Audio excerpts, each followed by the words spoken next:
नमस्कार दोस्तों, पंजाब केसरी राजस्थान में मैं आपका दोस्त और होस्ट राहुल आप सभी का बहुत बहुत स्वागत करता हूं। दोस्तों, नई सरकार के गठन के बाद आखिरकार मंगलवार को पूर्ण बजट संसद में पेश हुआ। आम लोगों सहित मार्केट को भी वित्त मंत्री निर्मला सीतारमण से काफी उम्मीदें थी। हालांकि बजट पेश होने के बाद शेयर बाजार में निराशा देखने को मिली।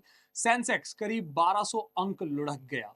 बजट के बाद बुधवार को शेयर बाजार ने धीमी शुरुआत की। सेंसेक्स 100 अंक से ज्यादा फिसल गया, तो वहीं निफ्टी ने 30 अंक से ज्यादा फिसल कर कारोबार शुरू किया था। इससे पहले मंगलवार को मोदी 3.0 का बजट जो है वो संसद में पेश किया गया था। वित्त मंत्री निर्मला सीतारमण ने अपने कार्यकाल का लगातार 7वां बजट पेश करते हुए कई बड़े ऐलान किए और इनका सीधा असर शेयर बाजार पर भी देखने को मिला। तो आज हम इसी पर चर्चा करेंगे कि आखिर बजट का क्या कुछ असर जो है, इंपैक्ट जो है वो शेयर मार्केट पर हुआ और आगे होगा। तो आप भी अगर अपना पैसा शेयर मार्केट में इन्वेस्ट करने का सोच रहे हैं तो पहले ये वीडियो जरूर देख लें। तो चलिए, इस मामले पर और अधिक जानकारी देने के लिए हमारे साथ जुड़ गए हैं सीए दिनेश जैन जी। दिनेश जी, आपका बहुत बहुत स्वागत है पंजाब केसरी में। बहुत बहुत धन्यवाद सर। दिनेश जी, सर्वप्रथम तो शेयर मार्केट जो है, बजट का क्या कुछ इम्पैक्ट जो है, फर्स्ट डे जब बजट आया उसके बाद क्या कुछ असर जो है शेयर मार्केट ने क्या कैसा जो ग्राफ है वो दिखाया, उसके बारे में दर्शकों को थोड़ा बताइए। देखिए सर, ऐसी बात है, जो जी। शेयर मार्केट है ना, लोगों ने सर इसको थोड़ा डिफरेंट वे में ले लिया। जी। शेयर मार्केट हमेशा से ही ऐसा रहा है कि आप जल्दबाजी में कोई निर्णय नहीं ले सकते। जी। सिर्फ आप इसलिए कि बजट आ रहा है, शेयर मार्केट बहुत बढ़ जाएगा या बहुत बहुत घट जाएगा, क्योंकि पहले की जो जी। संसद थी और इस संसद में फ़र्क ये है कि यहाँ पर विपक्ष की संख्या बहुत सारी है। जी। चूँकि पहले लोग कम बोलने वाले थे, अब लोग बोलने वाले ज़्यादा हो गए। उसका इम्पैक्ट भी इसके ऊपर आएगा और नो डाउट सर, बजट में कोई कमी नहीं है। जी। लेकिन सर, सेंटिमेंट क्या होते हैं ना, सेंटिमेंट एक बार अगर लोगों ने मार्केट में ये बना लिया कि यार मार्केट 1000 पॉइंट जाएगा, तो वो जी। एक बार पक्का जाके आएगा वो। कल लग रहा था ऐसा कि शायद कल जाने के बाद में आज सुबह शायद इतना मार्केट टूटेगा नहीं और ये मार्केट बढ़ेगा। लेकिन हुआ यही कि कल जब लोगों ने मार्केट में बाइंग कर ली, इस जी। उम्मीद में कि कल मार्केट चढ़ेगा, तो वो पक्का दिख रहा था कि एक बार ये टूटेगा, लेकिन ये परमानेंट नहीं है। शेयर मार्केट में मेरी सबसे फिर रिक्वेस्ट है, जी। किसी भी हालत में आप शॉर्ट टर्म के लिए नहीं आए। ये ऐसा कोई ज़रिया नहीं है कि जल्दी लखपति या करोड़पति बन जाएँगे। आप धीरे-धीरे स्टडी करके माल लीजिए। या जैसे आज बैंकिंग टूटा, तो बैंकिंग टूटने के अंदर भी ऐसा कोई बहुत बड़ा मारा-मारी नहीं है कि कोई जी। बैंक कोई डूब गए। देखिए सर, हो क्या रहा है, एक बड़ी प्रॉब्लम क्या आ रही है बैंकिंग सेक्टर के अंदर, कि लोगों के पास में लिक्विडिटी कम हो गई है। जो पहले बैंक में एफडी पड़ी रहती थी या सेविंग अकाउंट के अंदर पैसा पड़ा रहता था, वो लोगों ने प्रॉपर्टी मार्केट में और प्लस शेयर मार्केट में वो पैसा दबा के इन्वेस्ट किया है। जी। साथ में एक बड़ा इम्पैक्ट हो रहा है, अगर आपको ध्यान हो, तो जो नई टैक्स रिजीम है, इसके अंदर आपको इन्वेस्टमेंट करने का जो प्रोत्साहन था, वो खत्म हो गया। तो एक बहुत बड़ा इम्पैक्ट ये हो गया कि 1.5 लाख रुपए के पीछे आदमी क्या है, 2 लाख, 3 लाख, 4 लाख वो छोटे-छोटे सेविंग करता था और वो पैसा अल्टीमेटली कहाँ पहुँचता था? बैंकों के पास पहुँचता था। और बिल्कुल। जब बैंकों के पास लिक्विडिटी होती थी, तो बैंक थोड़ा ईज़ी रहते थे। अगर आप देखिए एचडीएफसी बैंक में भी क्या हुआ, जब मर्जर हो गया लिमिटेड का और जी। बैंक का, तो चूँकि लिमिटेड के पास में डिपॉज़िट नहीं आते थे और बैंक के पास डिपॉज़िट थे, जब दोनों का मिक्स अप हो गया, तो बैंक के पास में जो सीडीआर रेशियो है, इनका जो कैश डिपॉजिट रेशियो है, वो अभी तकलीफ के अंदर है। लिक्विडिटी बैंकों के पास में कम हो गई है, इसीलिए थोड़ा बहुत डिफरेंस आया है इस मार्केट के ऊपर, अभी बैंकों के ऊपर। जी। दिनेश जी, साथ ही साथ ये भी जानना चाहूँगा कि आने वाले समय में शेयर मार्केट पर जो है इस बजट का क्या कुछ इम्पैक्ट देखने को मिलेगा? क्योंकि जैसा आप कह रहे हैं कि बजट जो है काफ़ी अच्छा है, काफ़ी अच्छा ये बजट आया है, बजट में कोई कमी नहीं है। तो आने वाले समय में शेयर मार्केट पर इसका कैसा असर जो है वो देखने को मिलेगा? और आप यकीन करके चलिए, शेयर मार्केट पे असर 100% सही होगा। जी। दूर-दूर तक भी कोई नेगेटिविटी इसके अंदर नहीं है। इंफ्रा के अंदर भी गवर्नमेंट इतने काम कर रही है जिसकी कोई कल्पना नहीं है। जी। रक्षा के अंदर भी बढ़ाया, कुछ बढ़ाया, क्योंकि हमारा हमारा इरादा ऐसा नहीं है ना कि हम कहीं पर लड़ने जा रहे हैं, या हमारा उद्देश्य कहीं भी ओरिएंटेड नहीं है। जी। इसलिए शायद रक्षा के अंदर इतना पैसा नहीं बढ़ाया। जहाँ ज़रूरत होगी वहाँ बढ़ाएँगे। बैंकिंग सेक्टर भी मजबूत है और आपने एक चीज़ गौर करी होगी सर, जी। सबसे बड़ा इम्पैक्ट आएगा जो कैपिटल गेन के ऊपर, जो लॉन्ग टर्म कैपिटल गेन था प्रॉपर्टी के ऊपर, वो 20% से लेके 12.5% टैक्स कर दिया है इसके ऊपर। आप यकीन करके चलें, इसका इम्पैक्ट बहुत जल्दी ही प्रॉपर्टी मार्केट में आपको दिखाई देगा। प्रॉपर्टी मार्केट में वापस ढंग से बूम आएगा, क्योंकि 20% से 12.5 करना, आप जी। ऑलमोस्ट ये टैक्स आधा रह गया। जी, तो होगा क्या कि इसका इम्पैक्ट क्या होगा सर, कि एक बार आदमी प्रॉफिट बुक करेगा, पहले वो डर रहा था कि 20% टैक्स लग जाएगा यार, अब 12% टैक्स देना किसी के लिए भी कोई बहुत बड़ी कहानी नहीं है। 12% से एक और चीज़ हो गई, इन 3 सालों 4 सालों के अंदर सर पूरी इकोनॉमी नंबर 1 की तरफ बढ़ती जा रही है। जो जी, हमारा पैरेलल इकोनॉमी वाला पोर्शन था वो कम हो रहा है, नंबर 2% कम हो रहा है। तो यहाँ पर भी मेरा ये मानना है कि लोग एक बार प्रॉफिट बुक करके लिक्विडिटी मार्केट में आएगी, और लिक्विडिटी मार्केट के अंदर आएगी तो इसका इम्पैक्ट शेयर मार्केट पे, प्रॉपर्टी मार्केट पे और हर तरीके से जी, अच्छा पड़ेगा। और साथ ही साथ मेरा ये एक और मानना है कि शायद निर्मला मैडम ने ये जो एटीसी को बंद किया है, जी, उसका पर्पज भी वही है कि लोग इन्वेस्ट नहीं करके पैसा खर्च करें मार्केट के अंदर, और जो पैसा मार्केट में आएगा उसकी लिक्विडिटी का असर अल्टीमेटली मार्केट के अंदर पॉजिटिव आएगा। जी। सर, अगर मैं एक आम बोलचाल की भाषा में अगर मैं बात करूँ तो शेयर मार्केट में आप पैसा लगाने का फ़ायदा क्या है? ये आप हमें बताइए। सर देखिए, शेयर मार्केट में पैसा लगाने का फायदा हम दो तरह से इसको काउंट कर सकते हैं सर। जी, एक तो शेयर मार्केट में जो तो एसआईपी होती है। जी, एसआईपी में तो क्या होता है कि कंट्रोल आपका नहीं होता। जहाँ पर भी आपने पैसा लगाया जिस म्यूचुअल फंड कंपनी में, वो डिसीजन ले रही है अपने हिसाब से। सर मेरा ये मानना है, यदि एक एक कॉमन आदमी भी महीने 2 महीने के लिए तसल्ली खा के स्टडी करे, और फंडामेंटल कंपनी के अंदर सिर्फ इसलिए नहीं कि इस कंपनी के शेयर बढ़ रहे हैं, क्या जी, पता शेयर तो हो सकता है वो किसी और कारणों से बढ़ रहे हों, क्योंकि मार्केट को बहुत तो चलाते हैं। बिल्कुल। तो सिंपल एक फंडामेंटल वर्किंग करके, क्या उस कंपनी का टर्नओवर बढ़ रहा है? क्या उस कंपनी का प्रॉफिट बढ़ रहा है? क्या उस कंपनी को वर्क ऑर्डर्स मिल रहे हैं? क्या उस कंपनी के प्रमोटर एक एक हद तक रिलायबल, देखिए हम हर आदमी के लिए को उस हद तक नहीं पहचान सकते। जी, सिंपल एक रिलायबिलिटी के जो वर्ड है ना, क्या वो एक एक हद तक रिलायबल हैं? अगर आप ये देख के और धीरे-धीरे पैसा लगाइए, ज़रूरी नहीं है कि हमको रोज़ बनना करोड़पति। आप देखिए, जी, हम राकेश झुनझुनवाला का एग्ज़ाम्पल देते हैं या बिल्कुल। वॉरेन बफेट का एग्ज़ाम्पल देते हैं, तो लोग गिनती क्या ही है सर। आज जी, बिल्कुल। 750 करोड़ की पॉपुलेशन वर्ल्ड की है। जी, सर मैं एक बहुत बड़ा चीज़ बोल रहा हूँ, 750 करोड़ की पॉपुलेशन वर्ल्ड की है। सर 7.5 लाख लोग भी नहीं है, जिनके बारे में बातें की जा सके कि साहब ये इतना बड़ा हो गया। तो धीरे-धीरे बढ़िए, धीरे-धीरे बढ़िए। तकदीर में लिखा होगा, चीज़ें अगर अचानक आनी होगी अपने आप आएगी। लेकिन अगर पैसा मार्केट से आना है, तो यहाँ कोई जादू छड़ी नहीं है कि आपने जी, 10 लाख रुपए लगाए और वो 1 करोड़ रुपए हो जाएँगे। कई बार उस भागने के चक्कर में जो आपके 10 लाख रुपए हैं, वो भी खत्म हो जाएँगे। तो यहाँ पर कमाने का एक ही फंडा है, डाइवर्सिफिकेशन रखिए। कुछ पैसा बैंकिंग सेक्टर में, कुछ इंफ्रा के अंदर, कुछ आपके डिफेंस के अंदर। अब आप देखिए ना, डिफेंस कंपनियाँ भी इतना देने लगी रिटर्न्स। कुछ कुछ कहीं और, कुछ रिटेल के अंदर, कुछ एफएमसीजी के अंदर। आप डाइवर्सिफाई रखिए, कुछ ना कुछ चलता रहेगा और आपका काम होता रहेगा। मैं अपने से खुद का एग्ज़ाम्पल दूँ, एक जी, पर्टिकुलर टाइम पे मैंने बिल्कुल काम छोड़ दिया था और 6-7 साल बिल्कुल मैं मार्केट से आउट रहा। जी, सर वो पैसा मेरा 12 टाइम हो गया, 12 गुना पैसा हो चुका है मेरा बैठे-बैठे। तो ग्रेट। इसका ये सबसे बड़ा फंडा सर यही है मार्केट के अंदर, तसल्ली रखिए, वॉच करिए, और थोड़ा बहुत लॉन्ग टर्म इन्वेस्टर बनिए। डेली ट्रेडिंग की बस की आपकी तब तक नहीं होगी जब तक उसके अंदर आप एक्स्ट्रा ऑर्डिनरी स्टडी नहीं करेंगे। जी, अगर डेली ट्रेडिंग करना है तो स्टडी करिए, और एफ एंड ओ में तो बहुत सोच समझ के जाइए। एफ एंड ओ हर एक के लिए नहीं है। जी, लोग बोल हाँ, जी सर। जी। सर, एक सवाल, आप लॉन्ग टर्म की बार-बार बात कर रहे हैं। Long term, short term F and O capital जो होता है, ये आखिर है क्या और इनके कॉन्सेप्ट क्या है? एक आम बोलचाल की भाषा में अगर हम बात करें, जो आम जनता है, जो गाँव से जुड़ी हुई जनता है, वो भी आसानी से समझ सके। तो आखिर ये होता क्या है? क्या फ़र्क है इनमें, लॉन्ग टर्म में, शॉर्ट टर्म में, एफ एंड ओ में, क्या डिफ़रेंस है? सर बेसिकली एफ एंड ओ में क्या होता है सर, लोट मिलता है। कोई लोट 10,000 शेयर का होगा, कोई लोट जी, 5,000 शेयर का होगा, कोई लोट 20,000 शेयर का होगा। तो वहाँ पर क्या होता है कि एक पर्टिकुलर मार्जिन देके आपको वो पूरा लोट मिल जाता है। ठीक है। अब अगर आपने मान लो 10 लाख रुपए लगाने हैं, 10 लाख रुपए का मार्जिन देके आपने कोई 1 करोड़ 2 करोड़ का बाइंग कर ली, लोट किया आपने, जी, और उसके अंदर अगर 10% करेक्शन भी आ गया, तो जी, 10% करेक्शन के अंदर अगर 10 लाख रुपए पूरा डूब गया। अगर आप अगर फिजिकल डिलीवरी लेके माल खरीदेंगे, तो वहाँ पर ऑप्शन होगा आपके पास में कि इसको आज नहीं, हम कल बेच लें, कल नहीं 10 दिन बाद बेच लें, 2 जी, महीने बाद बेच लें।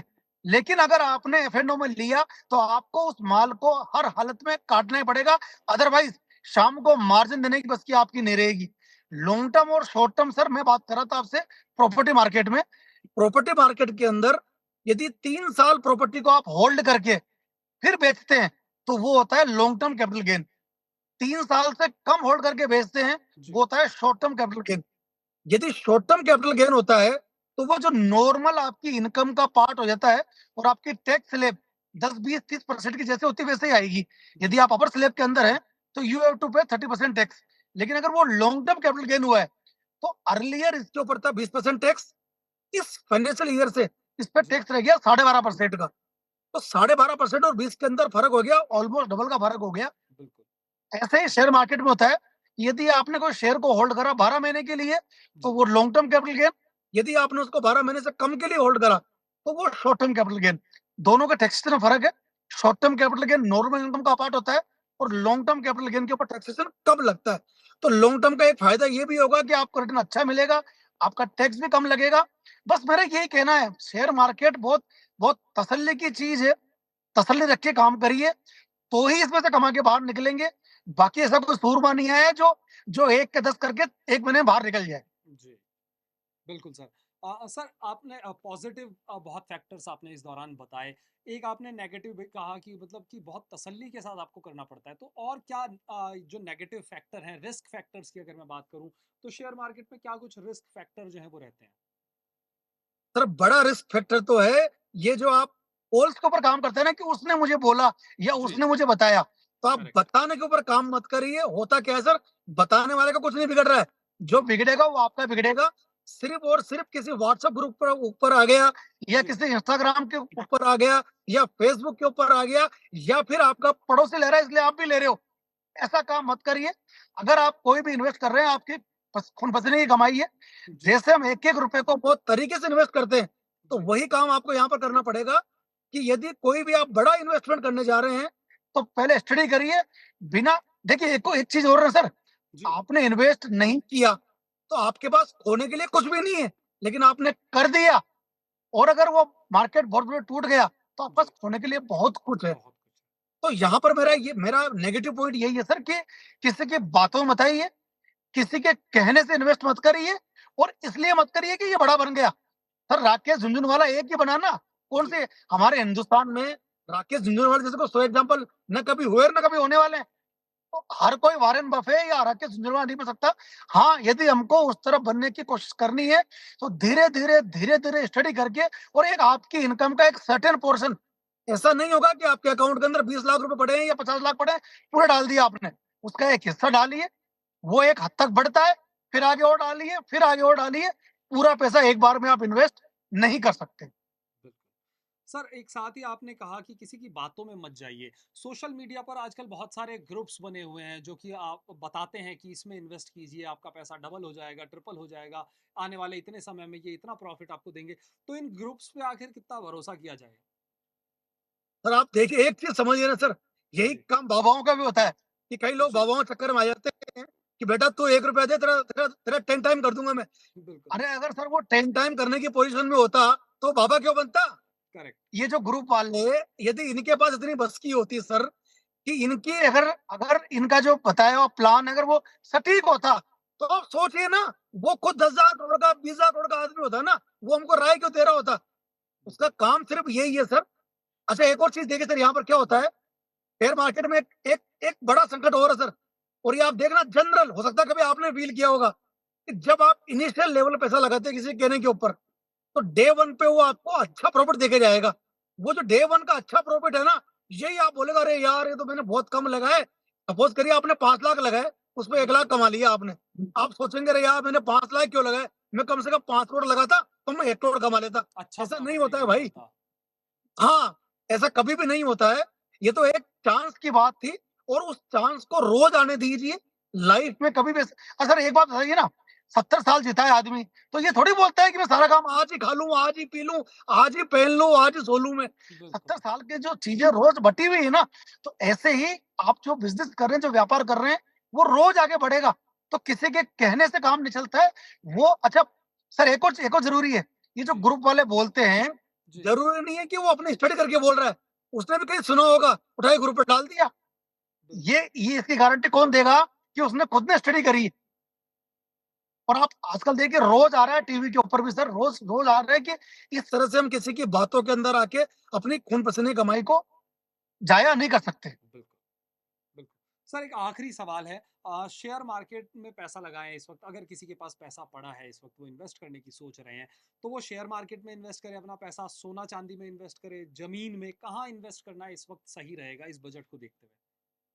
सर देखिए अब डिपेंड करता है कितना पैसा पड़ा हुआ है। जी, अगर आप ज़मीनों के जो भाव देखेंगे, जहाँ तक भाव पहुँच गए हैं, अगर एक ठीक-ठीक जगह पे भी आप 100 गज ज़मीन लेने जाएँगे, वो 50 लाख रुपए चालू होती है। डिपेंड करता है आपके पास कितना पैसा है। यदि पैसा ठीक-ठाक है, तो मेरा मानना है आप तीनों जगह इन्वेस्ट करिए एक प्रोपोर्शन के अंदर। यदि पैसा बहुत कम है, तो वहाँ पर शेयर मार्केट काम आएगा क्योंकि शेयर मार्केट में एंट्री करने के लिए कोई मिनिमम लिमिट नहीं है। आप ₹1000 में ले काम कर सकते हैं, आप 1 लाख से काम कर सकते हैं, आप 10 लाख से कर सकते हैं, आप 1 करोड़ से कर सकते हैं। रही बात है सोने की, जी, सोने में आप देखिए सोने में भाव इस तरह से नहीं बढ़ता है। जैसे अगर आज सोना 70-72 हज़ार रुपए हो गया, जी, तो सर 25,000 से 72,000 पहुँचने में कम से कम लग गए 15 ईयर्स। तो बिल्कुल। सोने में एक गारंटी है कि सोने के भाव टूटते नहीं है, ये पक्की गारंटी है, लेकिन वो चढ़ते भी तो तेजी से नहीं है। जिस तरह से 10,000 सोना अभी चढ़ा, ये एक एक्सेप्शन है, रोज़ इस तरह सोना नहीं चढ़ता है। प्रॉपर्टी मार्केट के अंदर भी यही कहानी है सर। प्रॉपर्टी मार्केट के अंदर भी जो जो सेक्टर चल रहा है, जो जी, एरिया चल रहा है, वो एरिया चल रहा है। उस एरिया में भी अलग-अलग ब्रोकर है, वो एक लेवल पे आएगा, सैचुरेशन पॉइंट आएगा। अगर प्रॉपर्टी में काम करना है तो मेरा ये मानना है कि जो धीरे-धीरे कॉलोनी डेवलपर है दूर वाली, क्योंकि जहाँ आप रह रहे हैं, जी, जहाँ पर एरिया अच्छा खासा घनत्व है, वहाँ पर तो सैचुरेशन पॉइंट आ गया। वहाँ पर ज़्यादा रिटर्न नहीं मिलेगा आपको।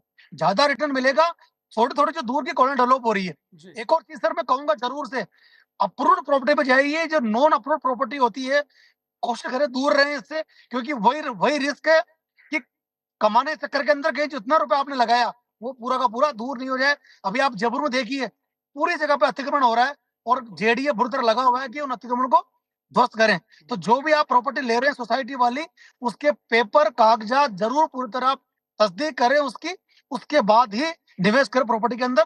पैसा अच्छा है, तो आप तीनों जगह कर सकते हैं। पैसा बहुत कम है, तो शेयर मार्केट में कोई बुराई नहीं है और थोड़ा बहुत गोल्ड के अंदर भी, थोड़ा प्रॉपर्टी के अंदर भी, तीनों में एक प्रोपोर्शन लेके इन्वेस्ट करिए। जी। चलिए दिनेश जी बहुत-बहुत शुक्रिया। चलते-चलते हमारे दर्शकों को और जो इन्वेस्टर्स हैं, उन्हें अगर आप कुछ सजेशन देना चाहें तो? सर मेरा सजेशन फिर वापस मैं यही कहूँगा सर कि ऐसी दुनिया में कोई जादू छड़ी नहीं है कि जिससे आप रातों-रात करोड़पति बन जाएँ। जो तकलीफ में आया है, वो तकलीफ में उसी वजह से आया है। धीरे-धीरे, धीरे-धीरे आप प्रयास करिए। अपने प्रयास में कोई कमी रखनी नहीं चाहिए। जी, 100% सर एक और बताऊँ मैं आपको, मैं जी, हमेशा एक लाइन बोलता हूँ, हमारी किस्मत कभी भी सर मतलब हम बोले किस्मत अच्छी नहीं है। सर ये सबसे गलत बात है सर। 84 लाख योनियों के बाद में इंसान बनता है आदमी। हम मानव बन के धरती पे आए। हम अच्छे कुल में पैदा हुए और हम आज तक ज़िंदा हैं। अच्छा खा रहे, अच्छा पहन रहे, इससे बढ़िया किस्मत क्या होगी? बस उस किस्मत को एन्जॉय करिए और धीरे-धीरे, धीरे-धीरे आगे बढ़ने की कोशिश कीजिए। ऐसा कोई शॉर्टकट नहीं है ज़िंदगी के अंदर। किसी जी, एक को देख के हम अपने आप को जज नहीं कर सकते। आप देखिए रूटीन के अंदर और आराम से ग्रो करिए। जी। बहुत-बहुत शुक्रिया दिनेश जी आपकी इन तमाम जानकारियों के लिए। उम्मीद करता हूँ हमारे दर्शकों को बहुत फ़ायदेमंद ये जानकारी रही होंगी। तो ये थे हमारे साथ सीए दिनेश जैन जी जो बता रहे थे कि शेयर मार्केट में क्या कुछ स्थिति है, बजट आने के बाद आने वाले समय में कैसा मार्केट जो है वो रहने वाला है। अगर आपके पास पैसा है, आप इन्वेस्ट करने की सोच रहे हैं, तो कहाँ आपको इन्वेस्ट करना चाहिए। इन तमाम मुद्दों पर जो है सीए दिनेश जैन जी ने जानकारियाँ दी। उम्मीद करते हैं ये जानकारी आपके लिए बहुत फ़ायदेमंद साबित रही होगी। फिलहाल के लिए इस वीडियो में मुझे और दिनेश जी को दीजिए इजाज़त। नमस्कार।